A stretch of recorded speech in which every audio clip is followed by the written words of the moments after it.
This episode of Mythbusters. Whoa! Like that. Sparks are flying. Totally we finally get a reasonable experiment here, and he's like, oh. And trouble's brewing. I would say that the rig is not safe at all. Adam finds out that the falling penny myth can really be a pain in the... Oh! We'll see why these guys don't have their own cooking show. And find out the link between Japanese spies and Lucille Ball's teeth.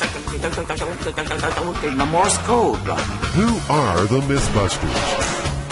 Am I missing an eyebrow? Adam Savage. I always enjoyed seeing Adam in pain. Oh! And Jamie Heineman. Jamie wants big boom. More than 30 years special effects experience. Feel kind of sexy. They don't just tell the myth, they put them to the test.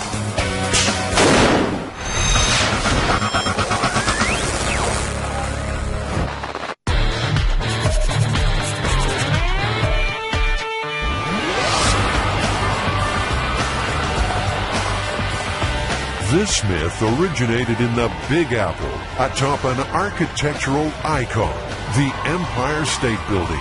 The myth is that if you throw a penny off of a building this height, that it'll either get going so fast that it'll embed itself in the concrete at the base of the building, or it'll hit somebody in the head and kill them. Lydia Ruth has worked here for 18 years. She's heard the penny myth many times. I know one gentleman who worked in the lobby, was with the building from late 1930s, right after the building opened, and he had heard it. So I think it's just one of those myths that belongs to the Empire State Building. Tossing a coin off the Empire State is not as easy as it sounds. Tall buildings like this can generate their own unique weather conditions. Some updrafts can reach cyclonic speeds. It's 8 a.m. in the morning and the wind's already starting to pick up. And there's every possibility that if you hurl this thing off the edge of the building, that it'd just blow it back over. When the wind blows against the face of the building, the wind blows up.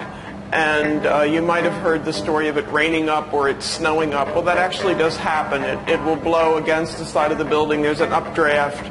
So if you throw something off, no matter how far away you throw it, the wind is going to catch it. Of course, there's also the possibility that the story might be true, in which case you risk killing some innocent pedestrian. We need to figure out how fast a penny would be going if it fell 1,280 feet, what kind of damage it would do. I think we need to go back to the shop and test it. Adam and Jamie need to find out what is a penny's maximum speed when falling. In other words, its terminal velocity. Once they've done that, they'll shoot the coin at concrete, asphalt, and a head made from ballistics gel. Nice. Step 1. Finding out a penny's terminal velocity.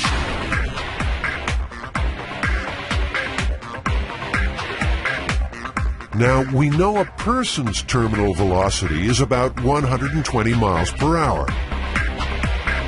But is a penny's the same? In his quest to find out, Adam's willing to jump out of a perfectly good plane for the first time. As he plummets, he releases handfuls of pennies.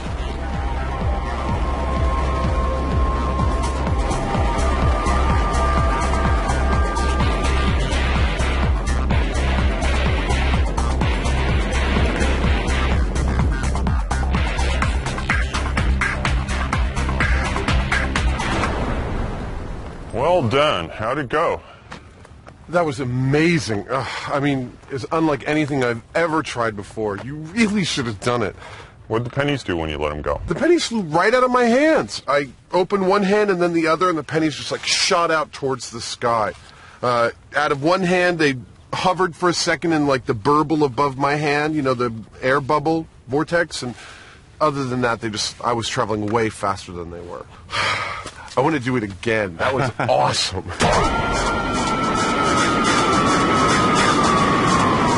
The guys have seen complex equations that put a penny's top speed at somewhere between 35 and 65 miles per hour. I used to be able to juggle them. But Adam's not taking those figures at face value. He wants to test them in his own penny wind tunnel. At the bottom, wind speed is clocked at 65 miles per hour. Holes in the tube allow the air to dissipate, so the speed at the top drops to 35 miles per hour. If the penny stays in the tube, then the equations are correct. Bingo! Adam's one happy Mythbuster. If only Jamie were as excited. This matches the math, the complex equations that we have showing the velocity. I think we should go for a worst case scenario like 65 miles an hour. Okay, works for me. This is excited, Jamie? Yeah, this is We got a game. world first. It's going out on television that we did the experiment that showed exactly how fast a penny goes. No math, no ideas, no timing off a building. We got it right here in the lab. That's great. Good job. Totally me. We finally get a reasonable experiment here, and he's like, well, it's great. You know, it's like, what are you going to do? How are you going to please the guy? I don't consider it an enormous feat to be able to, elevate a penny in a wind chamber. On that note, the Mythbusters go their separate ways. Jamie's looking for a way to fire a penny at 65 miles per hour, while Adam begins work on the dummy head. I decided to use the staple gun because, when we're experimenting with things here in the shop, a lot of times I don't like to go through a whole elaborate process and days of machining something only to find that it was the wrong approach or didn't have the right speed. I like to kind of find something that will allow me to move into it quickly. To make the penny fit in the staple gun, Jamie lops a little off each side.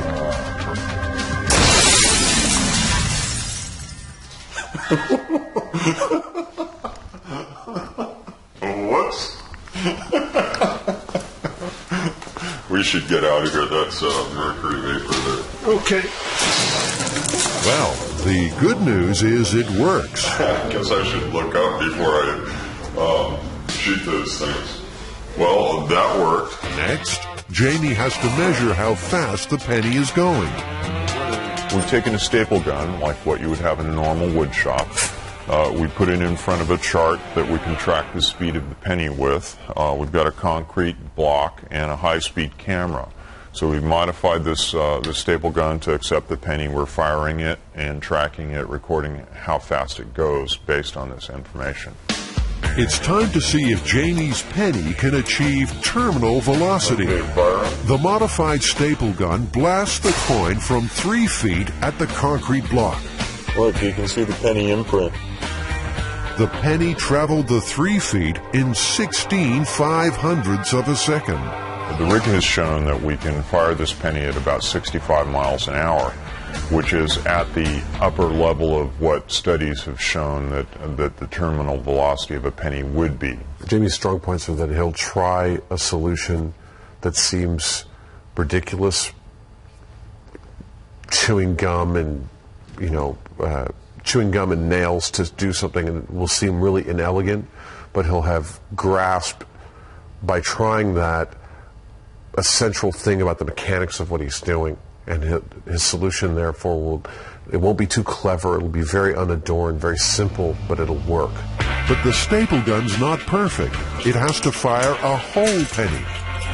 Obviously, it was really easy to nip the corners off of this penny to make it fit in the gun, and it's not that much different in mass than what a real penny is. So I'm pretty sure, based on that if I widen the channel or the throat of this staple gun, that I should be able to make it fire a full-size penny just as well and with the same kind of speed.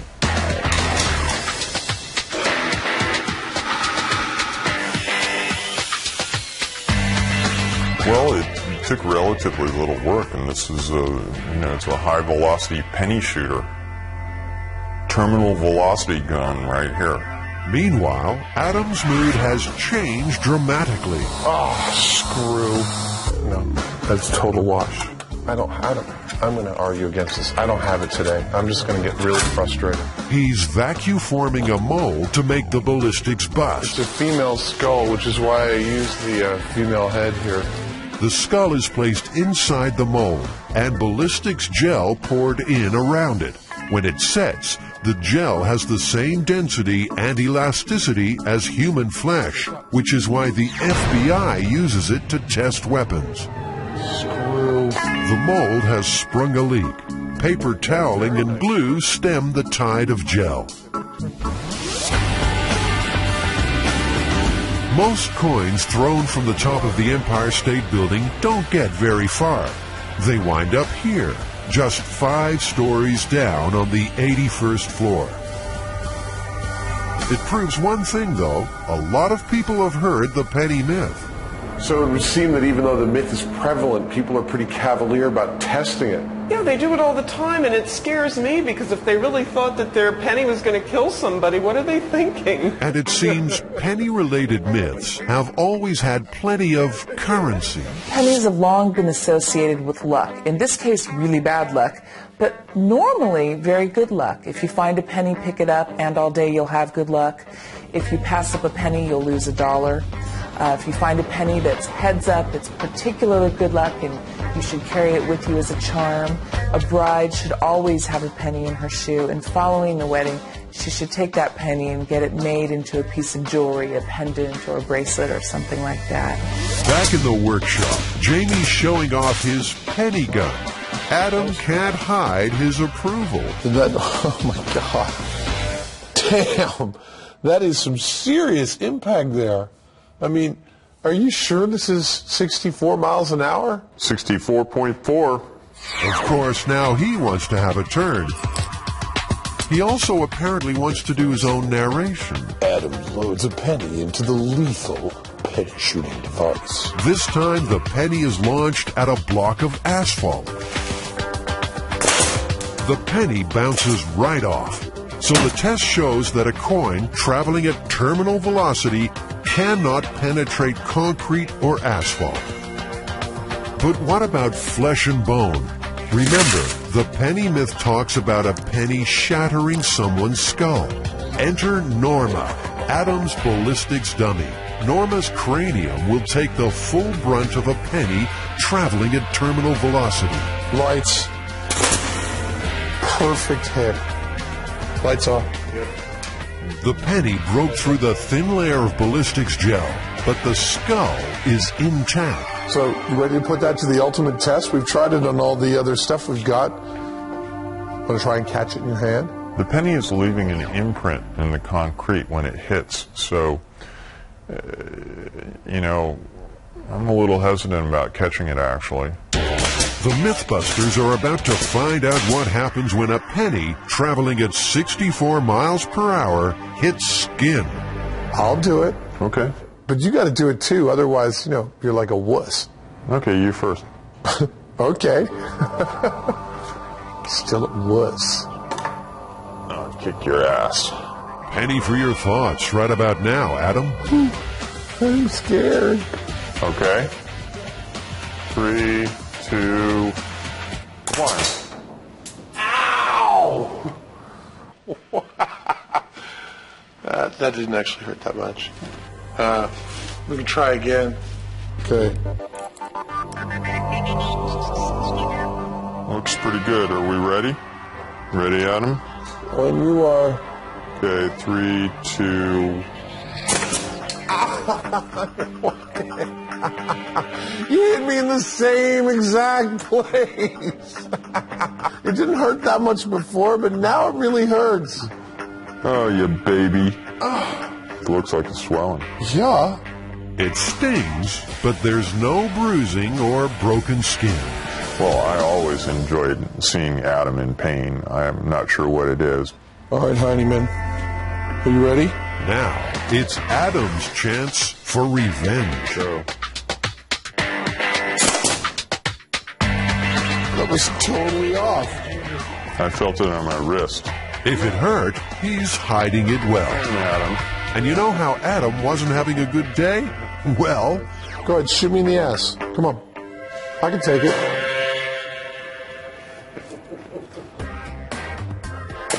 Oh! That hurts. Oh, man. Ouch. Oh. Well, you said I could. I did. No, I was prepared for the consequences. Whew. So you made that great gun. We made the pennies go 64 miles an hour. What did we end up with? Well, it didn't penetrate the asphalt. It didn't penetrate the concrete.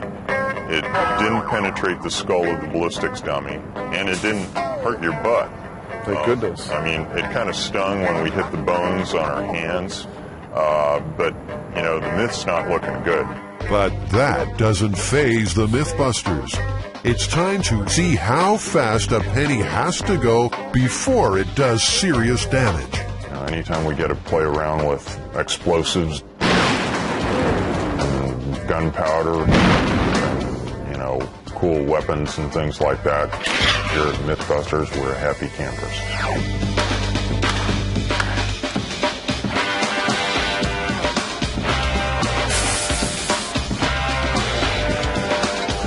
Adam's modifying a high-powered rifle so that it will expend a penny. That's not chambering around, I'm just test firing. The coin will be fired from a special aluminum barrel attached to the rifle like a silencer. The rifle itself will be loaded with a blank round. When it's fired, the expanding gases from the cartridge will explode along the barrel, propelling the coin from the slot with bullet-like speed. It's a bold plan and a potentially deadly one. Jamie's far from convinced. I would say that the rig is not safe at all. There's a significant chance that there will be an explosion, and either the breech of the rifle will blow out, or what may well be likely is that the whole head of the rifle, the device that Adam has constructed on here, may just shoot off the end of the rifle. Well, Jamie, take cover, because Adam's taking aim. All right. Firing. And 3, 2, 1. Well, that seemed to work like a charm. Look at that imprint. You can clearly see where it hit. The penny is shot from the slot at almost 3 times the speed of sound. The high-speed camera result apparently is 3,000 feet per second. That's like a bullet. That's the speed of a bullet.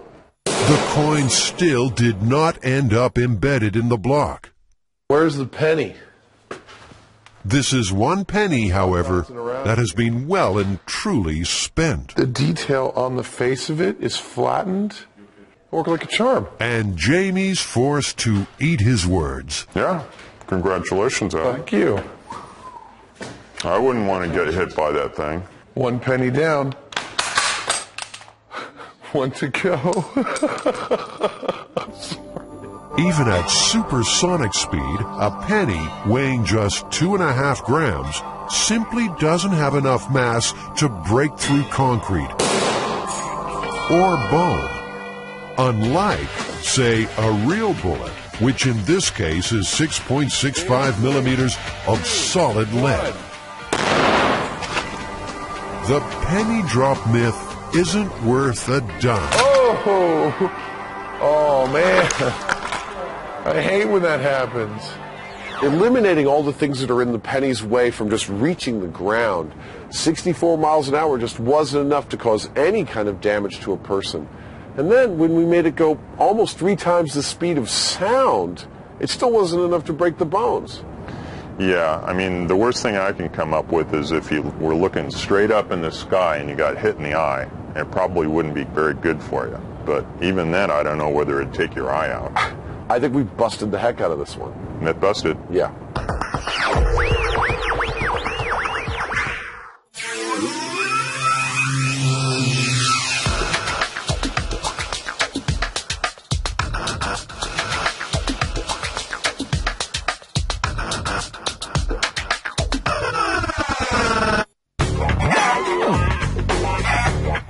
That's really disgusting. What sort of foul play is this? Chickens soaking up the rays on a tanning bed? What urban myth could be solved in such a paltry fashion? The humble microwave oven. Is it a handy cooking device? Or mysterious machine with dark and frightening powers? Microwaves just seem to be magnets for urban legends. So we're going to put some of the main ones to the test.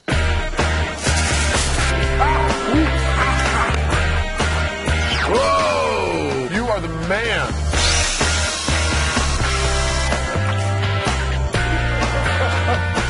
Of all the myths surrounding the microwave oven, none is more famous than the story of the poodle sent for a spin in a microwave to dry its fur. The result? One hot dog. Well, meet Jazzy, a 2-year-old show poodle. Jazzy's being groomed for her Mythbusters guest appearance, so we'll come back later to check how she's doing. Meanwhile, it's time to turn up the heat on microwave myth number 1. 30 million Americans tan indoors at salons like this. And in recent years, one microwave myth has caught on and spread like good quality tanning lotion. Have you actually heard the myth of the tanning bed cooking the insides of the bride-to-be? Oh, yes. There's a woman who's getting ready for a special occasion, and she decides she'll look fabulous in her dress if she's very tan. So she goes to a tanning salon, and she's very annoyed that they have this half-hour daily limit on tanning. So she goes there, and then she goes to several other places, and basically is tanning for hours a day. After a few days of this, her husband says, "Honey, you smell kind of funny." So she showers. "You still smell kind of funny." So she goes to the doctor, and the doctor does numerous tests, upon which he finds that she's microwaved her internal organs and only has 2 weeks to live. Rick Mattoon is director of the National Tanning Training Institute. How many different versions of the story have you heard over the years? We have a tendency of getting a different version about every month for about the past 4 years that I've been involved in the indoor tanning industry. Do you keep an archive of all the stories that you've gotten? I do, and it's very interesting. It's picked up typically anywhere, or grows anywhere from the local level to a national level. And bottom line is it always has a tendency to go back to the microwaving theory or story. Can a tanning bed act like a microwave oven? Will overexposure result in a baked bladder as well as a golden glow? How are Adam and Jamie going to test this myth? The simplest way would be to strip off and submit to the simulated sunlight. But they don't look like the tanning types. No, I think it's really quite obvious that I don't tan. Not at all. Which is why I've got to wear these glasses in the sun. So that explains why these chickens have been plucked from the local deli. They'll give the birds 4 straight sessions on the bed and see whether or not the result is lunch. This is right up there with one of the weirder things that we've had to do. Trying to put a dead chicken in a tanning booth. Hello?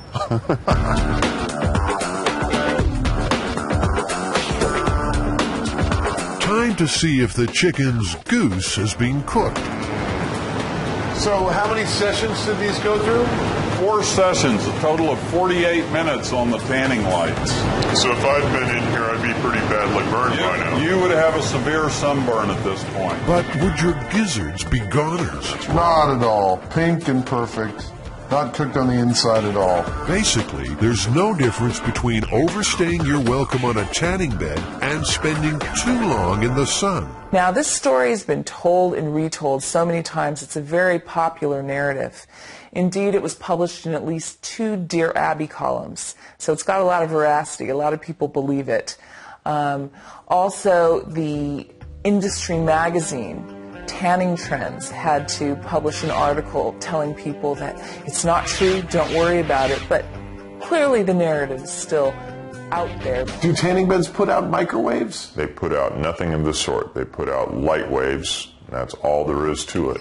Besides, for the myth to work, microwaves would have to cook from the inside out, and that's easily tested. Simply throw a roast in a microwave for 20 minutes and carve.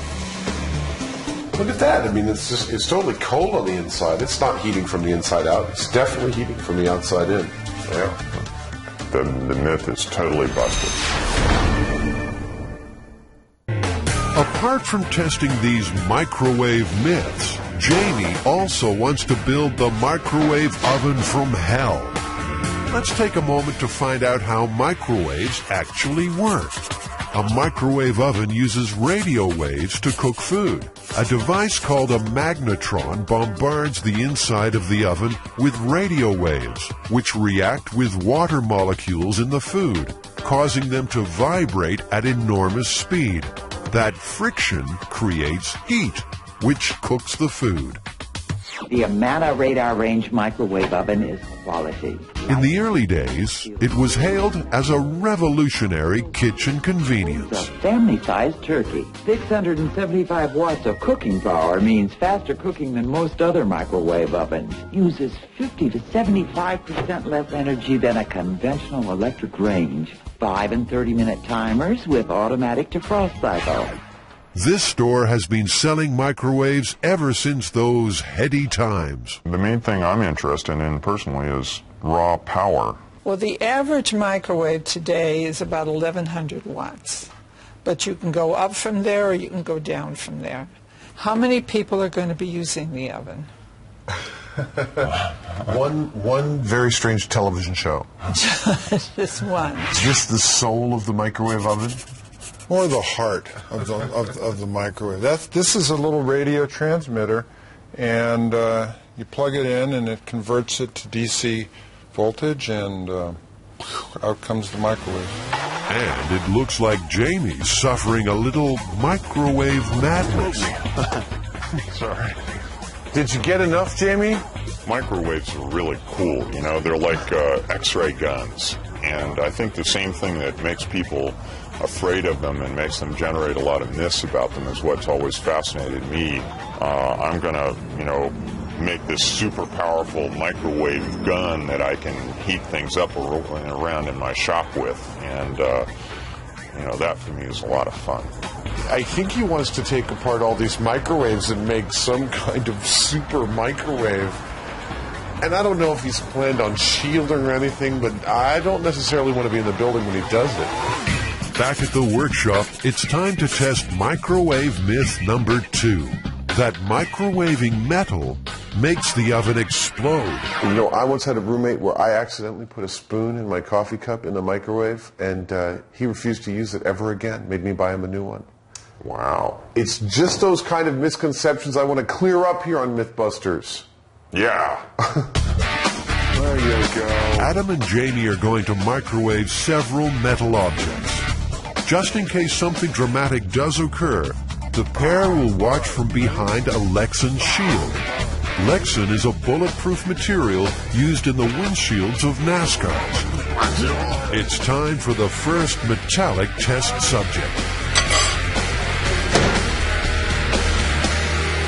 No?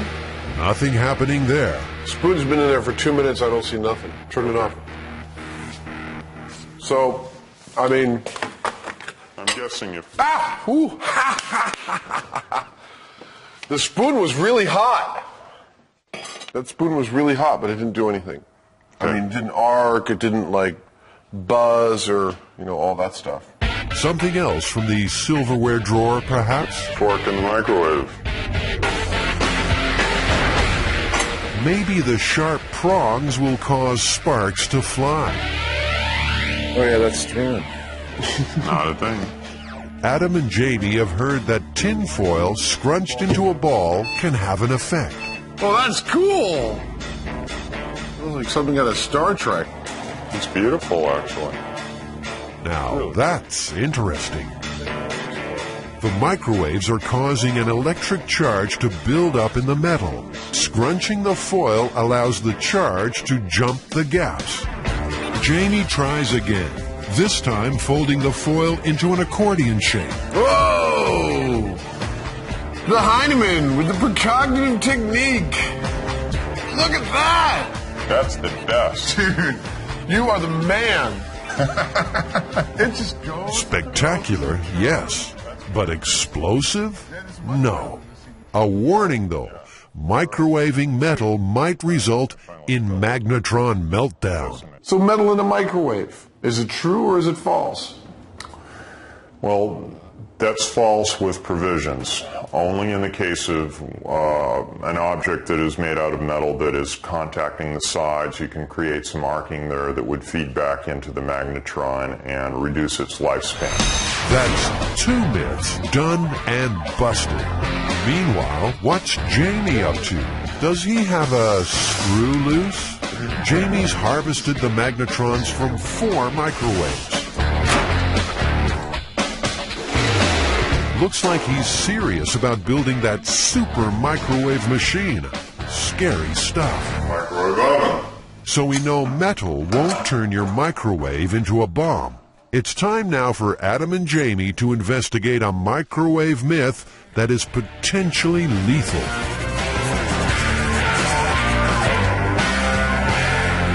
If you overheat water in a microwave, you may take the cup out of the bowl and then the water is going to explode in your face, injuring you or burning you in some horrific way. We're going to time how long it takes to bubble. After a little research, Adam and Jamie know that the only way water could explode is if it's being superheated, that is, heated beyond boiling point, without actually boiling. Tap water always boils because it has impurities. Distilled water has no impurities. That means no boiling. Yeah, the smaller experiments, they look a lot simpler because they're tabletop. We have small amount of variables, and really invariably they turn out to be the most complex and difficult ones to get a real result from. They put 2 cups of water in the microwave, 1 distilled, 1 tap. When the tap water boils, they'll know that the distilled water has become superheated. Just dropping in a sugar cube should make the boiling process happen instantly and violently.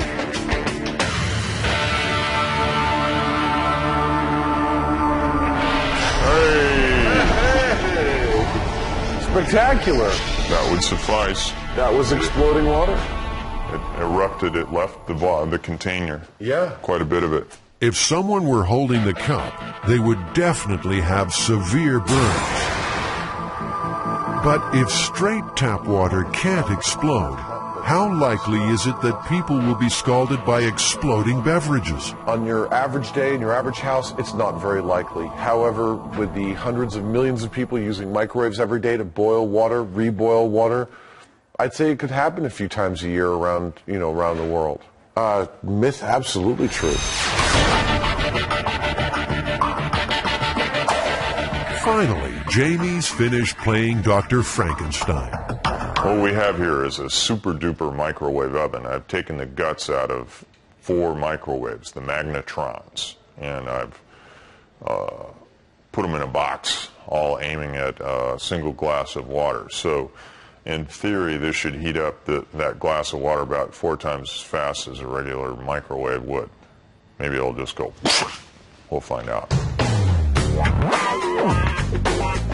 Jamie, I'm ready to test this infernal machine of yours, but could you wrap me up a little more? I don't feel quite safe yet. What are you, a turkey?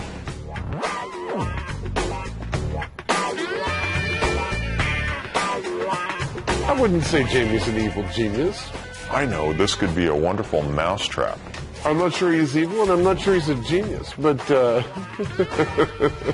We're ready for a mega microwave test firing. What, about 30 seconds? Jamie flicks the switch. The room's filled with an angry buzz. How come my watch has stopped? I'm gonna give it... What on earth is happening behind those metal walls? let's put the temperature probe in.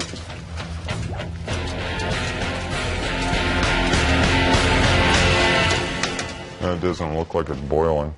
No, in fact, 66 degrees. You've made a refrigerator. That's amazing. For all that humming, You ended up with bupkis. Looks like that's the evil genius theory out the window. Time for the final myth, the famous poodle in the microwave. It's the moment of truth for our guest star Jazzy, who's been primped and preened to perfection. Or is it? There's some things that even we on Mythbusters can't do, and I think this is one of them. There's just no way that we could put a poodle in a microwave. It might dry her hair, but it killed the dog. Fortunately for the viewers, this one's just going to have to remain a legend.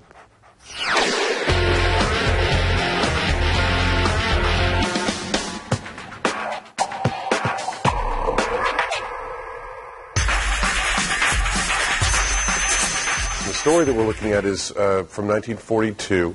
One of the most bizarre urban myths of all comes from wartime USA and involves America's queen of comedy, Lucille Ball. I had some dental work to be done. You know, they put in temporary fillings. I was just driving along, and a road that I'd taken many times, and all of a sudden, I heard music. But I mean, with a great beat, you know, and I looked down to turn off my radio, and it wasn't on. And the music was getting louder and louder and louder, and I realized it was in my mouth. And it was beating in my ears. Yeah, I could hear the tune and everything. I recognized the tune. The following morning at work, comedy legend Buster Keaton offered this explanation for the ghostly tune. And he said, what street were you on, Moore Park? And I said, yes. He said, you went by the radio station. You picked it up. Well, you got any fillings? I said, yes. He said, you picked it up in your teeth. Well, I could hardly wait to go by there again.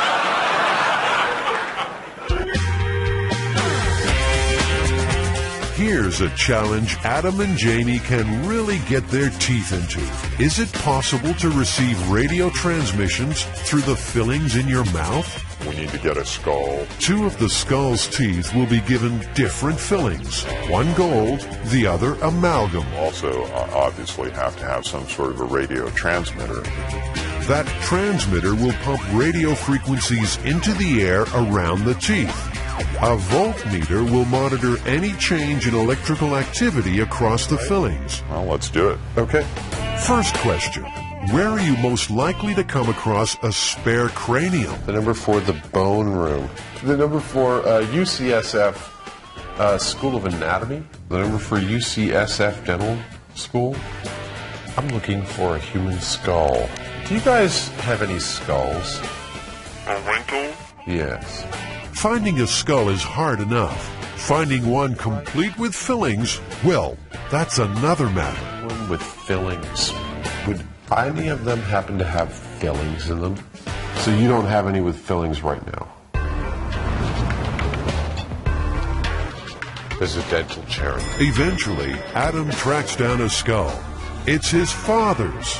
Well, his father owns it, that is. Next step, a little dental work. Hi, doctor. That's a grody-looking skull. Okay.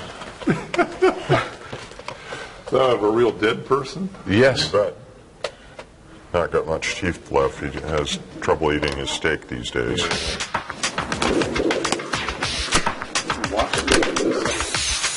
this guy have a name? These are very dried-out teeth.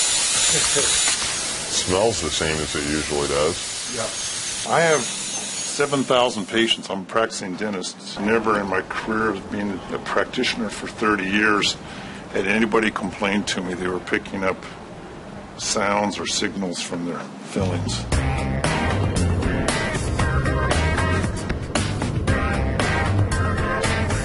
Lucy, even in her later years, she was always at the dentist.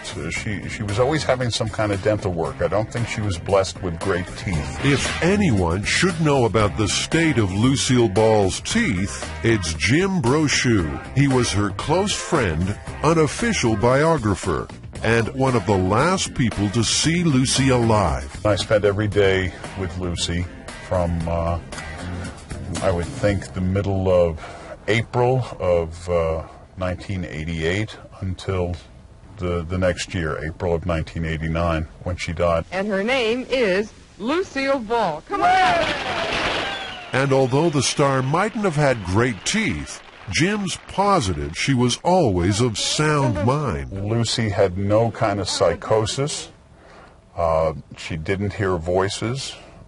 She didn't put her faith in the supernatural. Okay, Kay, don't be ridiculous. Well, you just met me. Hey, listen, a chowhound doesn't have to wait for dinner to be hungry, you know. Phase 2. Adam's on the trail of a radio transmitter. A little bit of equipment, and I was wondering if you had them. Now, this has to be easier than getting hold of a skull, right? 2-channel oscilloscope, like a sweep generator, with an oscillator and an amplifier. Seems these radio guys just aren't operating on Adam's wavelength. He had no idea what a sweep generator even was. This one had you kind of stressed out, didn't it? Yeah, this one was a real bear, actually. It turns out that it's very difficult, number one, to get the equipment to generate a very powerful AM frequency, because that's been cracked down a lot, pirate radio stations and such. Like all great stories, the Lucy legend has plenty of details that lend it credence. Then there was the radio station, which is a 50,000-watt radio station that we understand now that there was some kind of clay in the ground that aided the transmission, that amplified the 50,000-watt transmission. So I associate that radio station as where she heard the music coming from that night as she passed by.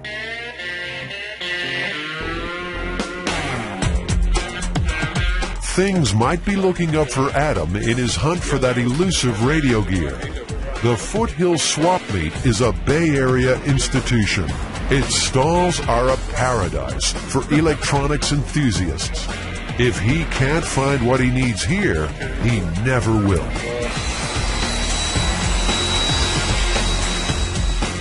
Back at the workshop, this brass screen will shield the skull from outside interference during the tests. The Faraday cage is, it's like a ground that eliminates any radio waves from getting to the testing equipment, which makes our test, makes us know that our test is happening in a, experimentally clean space. Of course, it works better if you can get into it.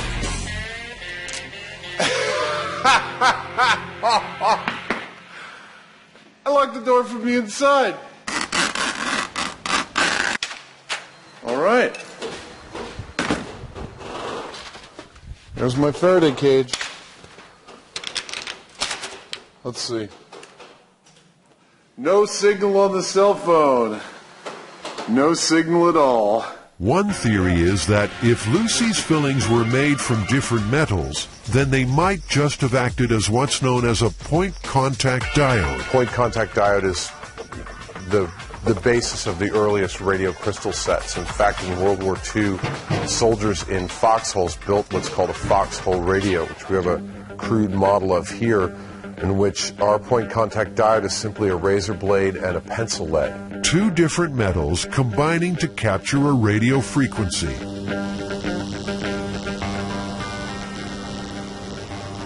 I hear a buzz. A pencil and a razor blade and some coiled, some common household objects. It seems unlikely that we could actually hear a radio signal from that.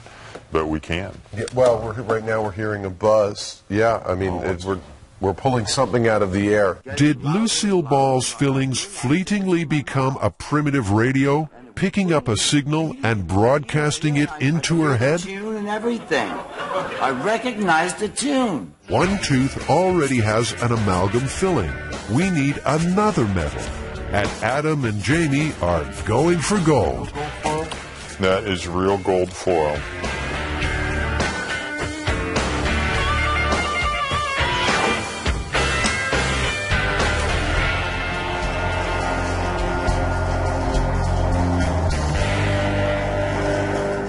The teeth are placed inside the Faraday cage, along with a crude antenna made from a cardboard cylinder and insulated copper wire. 2 probes placed on the fillings will register any change in voltage. So we're going to inject some modulated AM radio signal and see what the teeth generate on this voltmeter. Okay. Frank Hausman has more than 20 years' experience in electronics and computer network engineering. He's agreed to become an honorary Mythbuster now, as I sweep just for one day. The RF field in that chamber, there's no change in the teeth. Several radio frequencies are channeled into the Faraday cage, but the voltmeter doesn't flicker. On the other hand, teeth were acting as a diode, which is one of the theories about how they might pick up radio. We would see a change in voltage, but we didn't. So, in this test, the fillings did not become a simple radio receiver. But even if Lucy's did, does it automatically follow that she'd have been able to hear the signal? Could our nerves transmit the frequency to the brain? Time to get wired for sound. You should theoretically hear an audio tone. Just like that. All in the name of science. All right, I'm ready to take the juice. Are you ready? It's going to you. You can, you've got 0.4 millivolts. I get it. Are you on now? Do you feel anything? Okay. Take one off. Okay.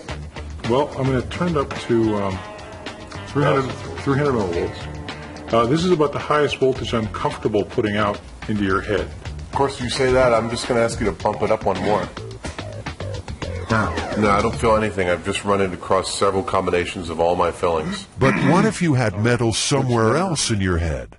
In 1981, the Veterans Medical Center in Miami reported a remarkable case. A Vietnam veteran claimed he was picking up radio through shrapnel embedded in his skull. He started to hear music, and then he became very frightened, very scared.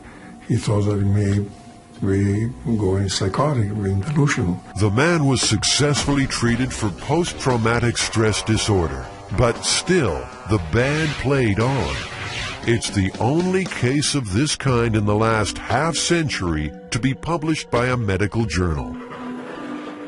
For Lucille Ball, the radio filling story didn't end when the music stopped.